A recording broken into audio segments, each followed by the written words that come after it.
स्वागत है आप सबके अपने यूट्यूब चैनल सिद्धार्थ पीएसआई में। आज हम लेकर आए हैं सीआरपीएफ के एनालिसिस के विषय में। तो आइए इन सभी के विषय में चर्चा करते हैं, तो वीडियो के लास्ट तक बने रहिए, ठीक है। तो इससे जरूर हो सकता है क्वेश्चन रिपीट कर सके, जैसे कि ग्रुप डी में रिपीट हुए थे क्वेश्चन, हो सकता है इसमें भी रिपीट होने के चांसेस दिखते हैं, ठीक है। आइए क्वेश्चन पे आते हैं, ठीक है। तो जो हम देखिए 2023 सीआरपीएफ एनालिसिस, ठीक है।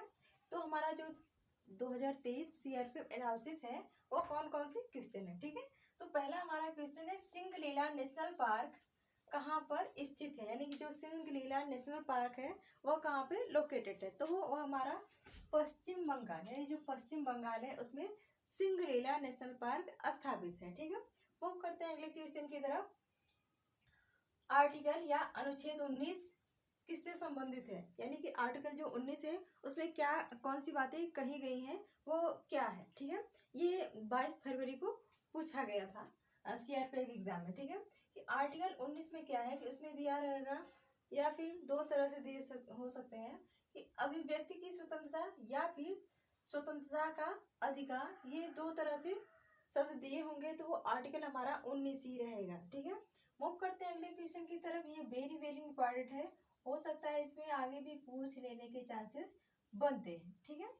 हमारा पूछा गया जो क्वेश्चन है वह है सिडबी की स्थापना, मतलब कि जो सिडबी है एक इंडस्ट्रियल है, ये बैंक है ग्रुप से। तो ये इसकी स्थापना कब हुई थी, तो जो हमारा सिडबी की स्थापना हुई थी 2 अप्रैल 1990 में, हमारा 2 अप्रैल 1990 में यह स्थापित हुआ था, ठीक है। सिडबी की स्थापना, ठीक है। हो सकता है कि इससे और भी क्वेश्चन पूछे जा सकते हैं, जैसे कि उनके मुख्यालय कहाँ पे है, वर्तमान में अध्यक्ष कौन है, प्रथम अध्यक्ष कौन थे, तो ये सभी क्वेश्चन बन सकते हैं, ठीक है।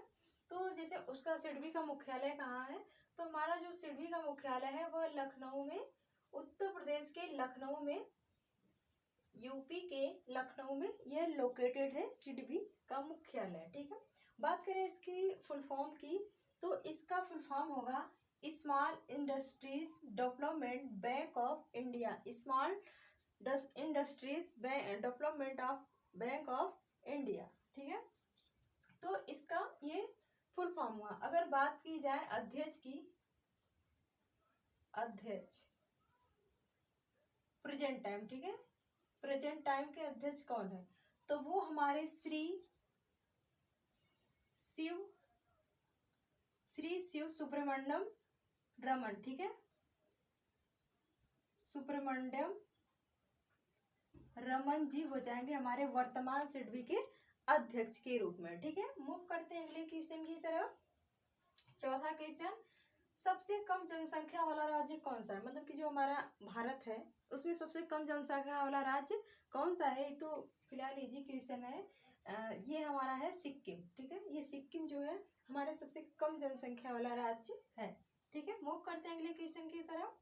1962 वित्त मंत्री कौन थे, मतलब कि जो हमारा 1962 था उस टाइम के वित्त मंत्री कौन हुआ करते थे, तो हमारे हो जाएंगे मोरारजी देसाई।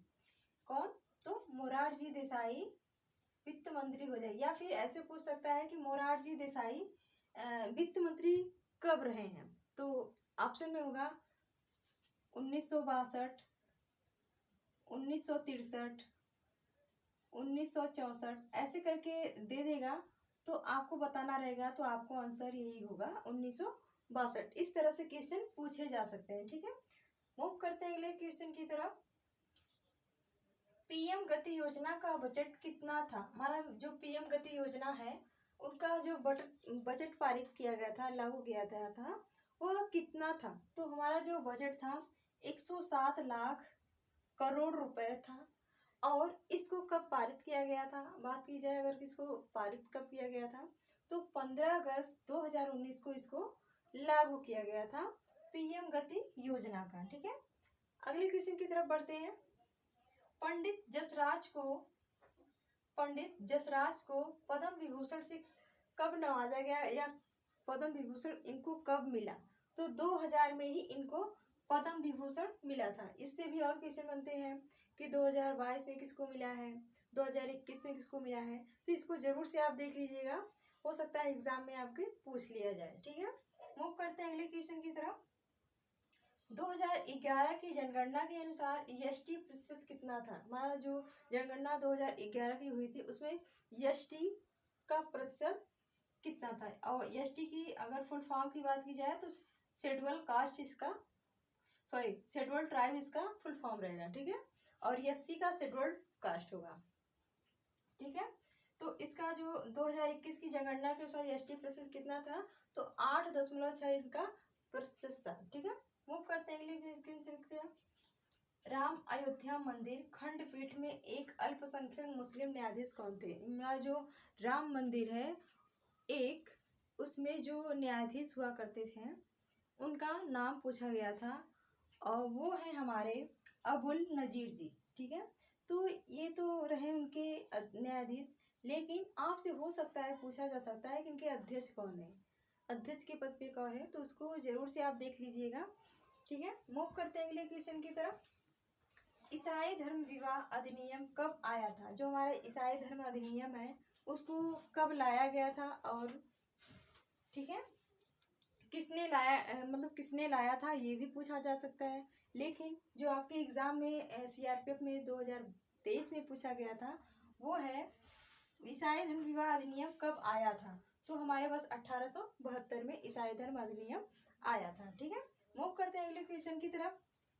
सानिया मिर्जा किस खेल से संबंधित है? जो हमारे सानिया मिर्जा जी हैं वह किस खेल से संबंधित है? तो हमारी वह टेनिस से संबंधित है सानिया मिर्जा जी, ठीक है। मूव करते हैं अगले क्वेश्चन की तरफ। सूर्य कुमार यादव जिन्हें 360 के नाम से जाना जाता था वह किस खेल से संबंधित थे? हमारे जो सूर्य कुमार यादव जी हैं उनको एक अन्य नाम से जाना जाता है 360 के रूप में, और ये किस खेल से संबंधित है? तो हमारे हो जाएंगे ये क्रिकेट खेल से संबंधित है कुमार सानू जी, ठीक है। मूव करते हैं अगले क्वेश्चन की तरफ। हरित हाइड्रोजन माइक्रो ग्रिड योजना का लक्ष्य प्राप्ति वर्ष क्या है? हमारा जो हरित हाइड्रो माइक्रो ग्रिड योजना है उसका लक्ष्य प्राप्ति वर्ष कब तक है? तो उसका लक्ष्य प्राप्ति वर्ष जो है 2070 तक है, ठीक है। अगर बात की जाए इसको लागू कब किया गया था, तो इसको लागू 15 अगस्त 2021 को आंध्र प्रदेश में किया गया था, इसको लागू, ठीक है। हरित हाइड्रोजन माइक्रो ग्रिड योजना का लागू मतलब 2021 में आंध्र प्रदेश से राज्य में किया गया, ठीक है। मूव करते हैं अगले क्वेश्चन की तरफ। 14वां क्वेश्चन हमारा जो था कि 1266 से 1286 तक किसने शासन किया था? हमारा हिस्ट्री से ये क्वेश्चन है कि 1266 से 1286 तक किसने शासन किया था, किस राजा ने शासन किया था? तो वो हमारे हो जाएंगे बलबन ने, ठीक है, बलबन जी हो जाएंगे। 1266 से 1286 तक बलबन ने शासन किए थे, ठीक है। अगले क्वेश्चन की तरफ बढ़ते हैं। सुप्रीम कोर्ट के न्यायाधीश की नियुक्ति किस आर्टिकल के तहत होती है? जो हमारा सुप्रीम कोर्ट रहते हैं, मुख्य न्यायाधीश होते हैं, सुप्रीम कोर्ट के मुख्य न्यायाधीश जो होते हैं वह किस आर्टिकल के तहत उनकी नियुक्ति की जाती है? तो वो आर्टिकल है 124 के तहत इनकी नियुक्ति की जाती है न्यायाधीशों की, ठीक है। मूव करते हैं अगले क्वेश्चन की तरफ। 1906 में किस विश्वविद्यालय की स्थापना हुई थी? और भी कई सारे ऑप्शन रहे होंगे, ठीक है। तो हमारा बस था कि 1906 में किस विश्वविद्यालय की स्थापना की गई थी? तो हमारे भारतीय महिला विश्वविद्यालय की स्थापना की गई थी, वो भी कहाँ पे? मुंबई, ठीक है। भारतीय महिला विश्वविद्यालय की स्थापना मुंबई के शहर में की गई थी, ठीक है। तो ये रहे हमारे सीआरपीएफ एनालिसिस 2023 की। लेकिन इसके अलावा भी कुछ आपको इम्पोर्टेंट टॉपिक्स देते हैं जिनको आपको पढ़ने के बाद 2-4 क्वेश्चन आपको फिक्स है कि फंस सकते हैं, ठीक है, जिनका भी आगे एग्जाम है सीआरपीएफ का, ठीक। जैसे आपको पढ़ना क्या है, दिल्ली सल्तनत, इसको पूरा देखना है, किसका शासन कब तक है, कौन राजा रहे, किनके पुत्र रहे, कब तक शासन किए, ठीक है, किनकी जीत हुई, किनकी हार हुई, इन सभी को देखना है। और अगला टॉपिक है आपका सुप्रीम कोर्ट। जैसे आपका ये पूछा गया था कि सुप्रीम कोर्ट के तहत किस आर्टिकल के तहत सुप्रीम कोर्ट के न्यायाधीशों की मतलब उनको न्यायाधीश के पद पे बैठाया जाता है, ठीक है, उनको जैसे इनसे क्वेश्चन पूछा था। और संसद, पार्लियामेंट, ठीक है, अभी तक तो जो नया संसद बना है उससे क्वेश्चन नहीं आया है, लेकिन आने के चांसेस पूरे बनते हैं। तो इसका वीडियो मैंने एक बना चुका है, तो हो सकता है आप उसको ज़रूर चेकआउट करें। ठीक है, मूव करते हैं अगले क्वेश्चन की तरफ, सॉरी अगले टॉपिक की तरफ।